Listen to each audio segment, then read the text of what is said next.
Hello everyone. आज हम assignment worksheet करेंगे जो कि है आपकी 29 सितंबर की।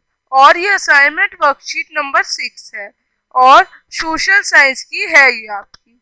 तो बच्चों ये आपकी क्लास 9th की है और ये कितने मार्क्स की है? ये आपकी 20 मार्क्स की है। तो आपको पहले टिक द फॉलोइंग करने हैं 5 मार्क्स के। तो हु नीड्स अ कॉन्स्टिट्यूशन, किसको कॉन्स्टिट्यूशन की जरूरत है?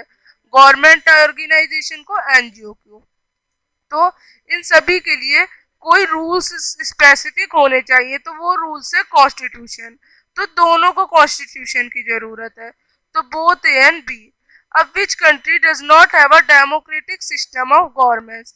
अब कौन सी कंट्री में डेमोक्रेटिक सिस्टम नहीं है गवर्नमेंट्स का? तो नॉर्थ कोरिया में नहीं है।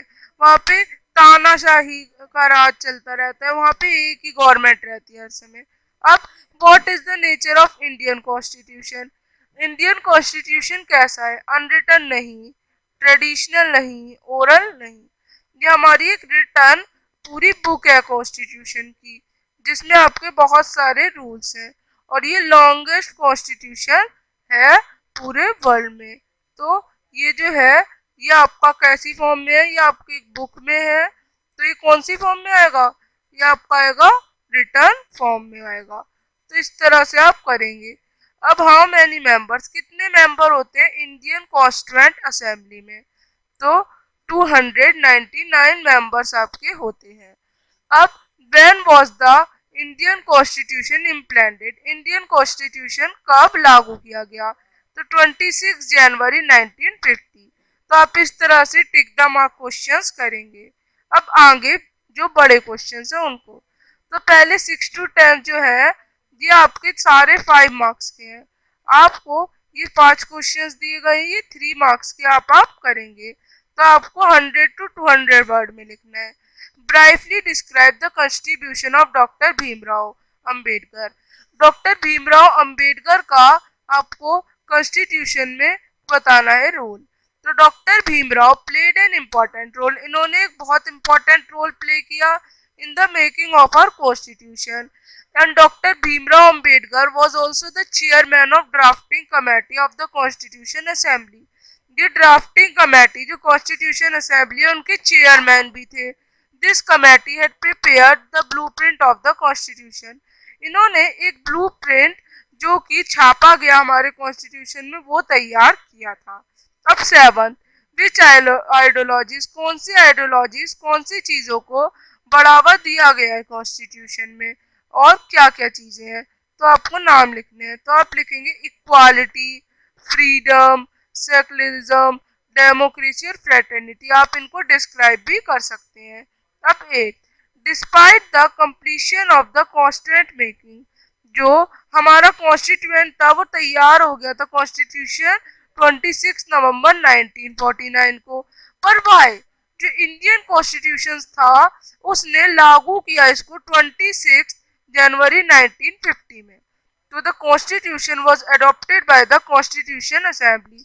जो कॉन्स्टिट्यूशन था वो अडेप्ट किया गया था कॉन्स्टिट्यूशन असेंबली ऑफ इंडिया से 26 नवंबर 1949 को। अब हाउएवर ये जो इफेक्ट में आया 26 जनवरी में, a day selected for its, और ये डे जो है ये एक सिग्निफिकेंस है इसकी, क्योंकि at the Lahore session of the Congress, Lahore session में कांग्रेस की दिसंबर 1929 में ये डिसाइड कर लिया गया था दैट 26 जनवरी सेलिब्रेट किया जाएगा पूर्ण स्वराज यानी कंप्लीट इंडिपेंडेंस का डे। सो जो इंडिया थी जब वो इंडिपेंडेंट हुई तो इसी दिन को चुना गया और डिक्लेयर किया गया इंडिया की रिपब्लिक डे। तो आगे करते हैं। What do you mean by we the people of India? इससे क्या मतलब है? और प्रीएम्बल में तो the meaning of this statement, इसका मतलब है that the Indian constitution was framed by the Indian people. ये इंडियन पीपल के द्वारा फॉर्म किया गया है, ना ही किसी आउटसाइडर्स के द्वारा। और सेकेंडली हमें इसमें डेमोक्रेसी भी लानी है, तो इसलिए हमने we the people of India लिखा है कि सभी लोग एक ही है, इंडिया के ही पीपल है और इससे सबको एक ही पावर सेम मिलेगी। अब आपको डिस्क्राइब करने हैं main points of preamble of Indian constitution. Sovereignty, individual state of the country of independent legislative powers.